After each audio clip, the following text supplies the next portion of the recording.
కర్నూలు జిల్లా సంతకూడూరు గ్రామంలో వింత ఆచారంలో హోలీ పండుగను జరుపుకుంటున్నారు.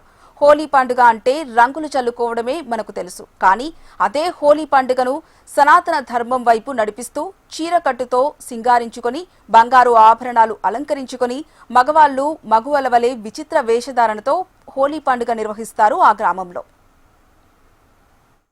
ఒక్కో ప్రదేశంలో ఒక్కో విధంగా ఉంటుంది, కానీ ఇక్కడ వచ్చేసి చాలా వెరైటీ జాతర. ఇది మార్చిలో పాల్గొన శుద్ధ దశమి నాడు కూర్చోబెడతారు దేవుడు. 5 రోజులు పండుగ జరుగుతుంది. ఈ 5 రోజులు ఈ రోజే ఘనంగా జరుగుతుంది. ఇది ఎలాగంటే నైవేద్యం కొంతమంది ఎలా అర్పిస్తారంటే, కొంతమంది మగవాళ్ళు ఆడవేషం వేసి నైవేద్యం అర్పిస్తే వాళ్ళ కోరికలు తీరుతానికి ఇక్కడ నమ్మకం. అలా మా ముత్తాత నుంచి చేస్తున్నారు, ఇప్పుడు మేము చేస్తున్నాం. ఇది 100 ఏళ్ళ సాంప్రదాయం. ఈ సంప్రదాయం ఇలాగే ముందుకు సాగుతూనే ఉంటుంది. ఈ కొంతమంది ఈ కోరికలు ఎలా అంటే, జాబ్స్ రాని వాళ్ళు జాబ్ కోసం, సంతానం వాళ్ళ కోసం, మ్యారేజెస్ లేని వాళ్ళు మ్యారేజెస్ కోసం, ఇలా వాళ్ళ కోరికలు తీరాలంటే మగవాళ్ళు ఆడవేషం వేసి తీరాల్సి. మేము ఎడ్యుకేషన్లో సక్సెస్ సో అలాగే కంటిన్యూ చేస్తాం. నేను 10 ఏళ్ళ నుంచి కంటిన్యూగా చేస్తున్నాను ఈ విషయం.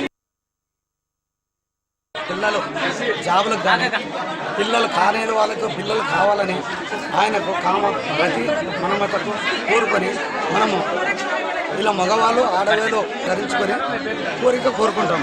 ఆయన ప్రతి మనమత మన కోరిక నెరవేరుస్తారని మన ఒక సాంప్రదాయం.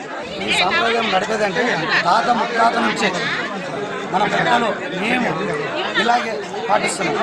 నేను దాదాపు 30 ఏళ్ళ నుంచి నెరవేరుతామని మనము ఎన్నుకో.